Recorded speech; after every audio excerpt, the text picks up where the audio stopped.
The day she was dragged into the center of Clearwater town, chained at the wrists and dust in her hair, no one spoke her name, not even the man who claimed to own her.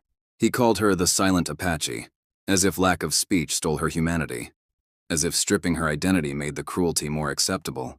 But the crowd of settlers, ranchers, and outlaws gathered for the auction didn't need names to judge her worth. They saw her as an object, a curse, a reminder of a war they never understood. And as the auctioneer stood behind her and shouted, 50% off, not a single voice rose in interest. Even the most desperate man refused to raise his hand. The silent Apache girl stared at the dusty street, her face unreadable, her eyes empty, not of fear, but of something deeper, a hollow grief that made people look away. She didn't fight. She didn't speak. She only stood there, as if whatever had been done to her had taken everything but her breath.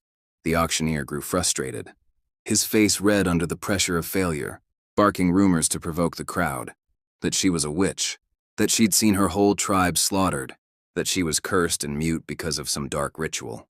None of it stirred a bid. Whispers rippled through the crowd like smoke. Some said she had killed a white soldier with her bare hands before she was captured.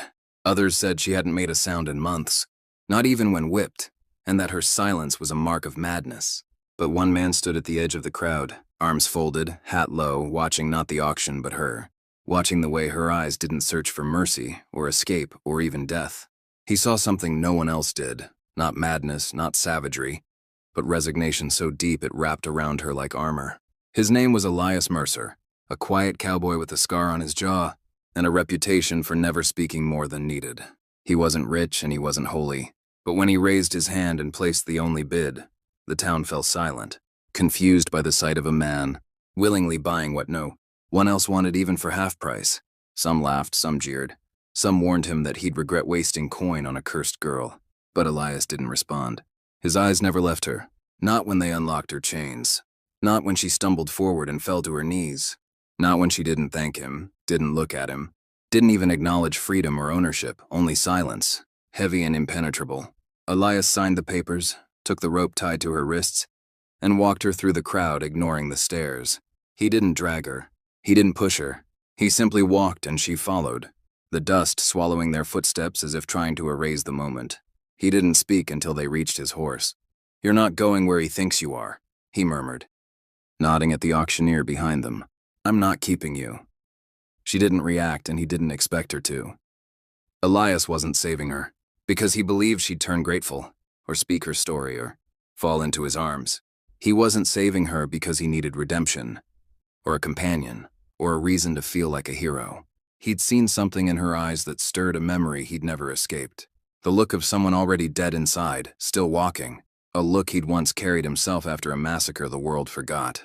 He saddled his horse, cut the rope around her wrists, and handed her a canteen. "Drink if you want. Walk if you want.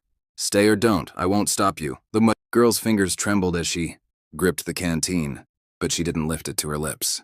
She just stared at Elias, searching him, measuring him, eyes flickering like tiny sparks of life that didn't trust the flame.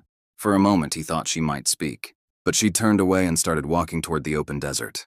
Elias watched her a long moment before riding slowly beside her. He didn't tell her where to go or what to do, didn't force direction or conversation. He only walked, and for the first time in months, so did she of her own will. Not by chains, not by orders, but by choice, even if the path led nowhere. And though neither spoke, the silence between them was no longer suffocating. It was something else. Not peace, not trust, but the beginning of a question neither had yet asked, in a world that was not built to answer it. They walked for miles without speaking, the land around them stretching into emptiness, a harsh wilderness that reflected the lives they carried. Elias didn't ask her name, didn't demand a story, didn't break the silence she had built like a fortress, but he could feel the weight of it, thick as the dust that clung to their boots. The first night they camped beneath a rocky overhang, far from any town or trail. Elias lit no fire. Fire drew eyes and eyes drew death. He shared a piece of dried meat with her, set it beside her without a word, and lay back against the stone, staring at the stars as if they held answers no man had earned. Hours passed before he heard it, the faintest sound, a sharp inhalation like someone fighting a scream beneath their breath. He turned and saw her sitting upright, arms wrapped around her legs, shaking, face buried against her knees. No tears, no voice, just the raw, soundless agony of someone reliving something too terrible to belong to the past. Elias didn't reach for her. He knew the look of that kind of pain. Touch didn't fix it. Words didn't break it. Only time and truth did, and both were far from reach. The next day they found the river. The girl stopped first, dropping to her knees at the water's edge, drinking greedily, splashing her face, washing away the dirt but not the despair. Elias sat on a fallen log nearby, pretending not to notice the scars on her wrists, the bruises on her ribs, the faint but unmistakable outline of a burn mark near her shoulder. Not flame, but iron, branded, marked, like cattle by men who believed themselves the owners of her fate. Only then did Elias speak. "The man who brought you to auction, where did he take you from?" She didn't look up, didn't answer. He didn't push. But as the air thickened with the unspoken, the girl turned her head slightly, and for the first time, she met his eyes not in confusion or caution, but in permission. She lifted a trembling hand and pointed north, toward the land of scarred memory. Elias nodded. "We go that way, then." She stood without hesitation, though the path led toward ghosts and graves. But Elias followed because he wasn't just freeing her, he was helping her return to the places where the chains had begun, where truth had been buried in silence. 3 days later, they reached the remains of her village. What once held life was now nothing but blackened timber, scattered bones, broken pottery, and silence heavier than her own. She walked slowly, every step tearing open wounds Elias couldn't see.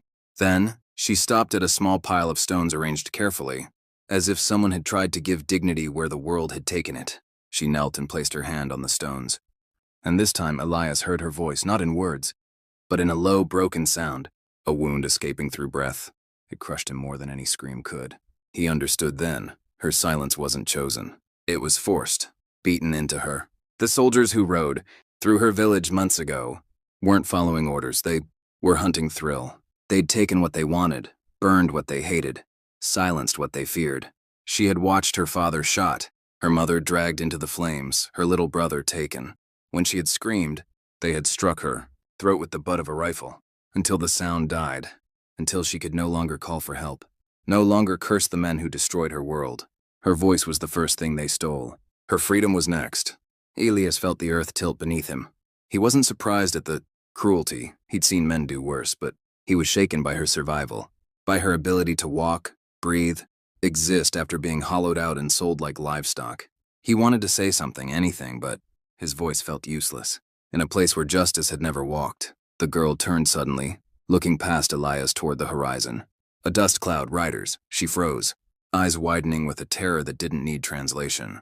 The auctioneer had sold her cheap, but he'd still lost money, and men like that didn't suffer loss in silence. Elias stood, hand on his revolver, mind racing. "Run," he told her, but she didn't move. She wasn't afraid to die. She was afraid to be caught again. Elias grabbed her wrist, pulled her behind a collapsed wall, and waited. 5 riders, armed, trained for blood, not law. Amos Greeley, the auctioneer, at the lead, his voice booming through the ruins. "You think you can just take what's mine, Mercer? That engine filth is worth more to me than your miserable life." Elias didn't answer. He rose from cover, gun steady, eyes locked. The girl stayed low, heart pounding like thunder in her chest. Greeley laughed. "You got no idea what she's done, what she is." Elias didn't care. "She's not yours," he said, voice like steel. The battle that followed wasn't long. Elias had the ground. He had silence. He had nothing left to lose. When the dust cleared, Greeley and his men lay still, and Elias, bleeding, exhausted, but standing, turned back to the girl. She wasn't crying. She wasn't shaking. She walked toward him slowly, knelt beside him, and for the first time, placed her hand over his heart.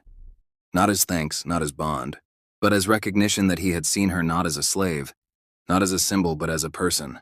She opened her mouth, no sound, but she didn't need voice to speak. Her eyes did. Elias nodded. They buried the dead beneath the ruins, not for honor, but to close a chapter the world had no use for. When they rode away, the girl didn't look back. Her village was ash. Her name was lost, but her silence was no longer chains. It was a weapon, forged in pain, sharpened by truth. And though Elias knew she might never speak again, he also knew her story was louder than any voice the world had tried to steal.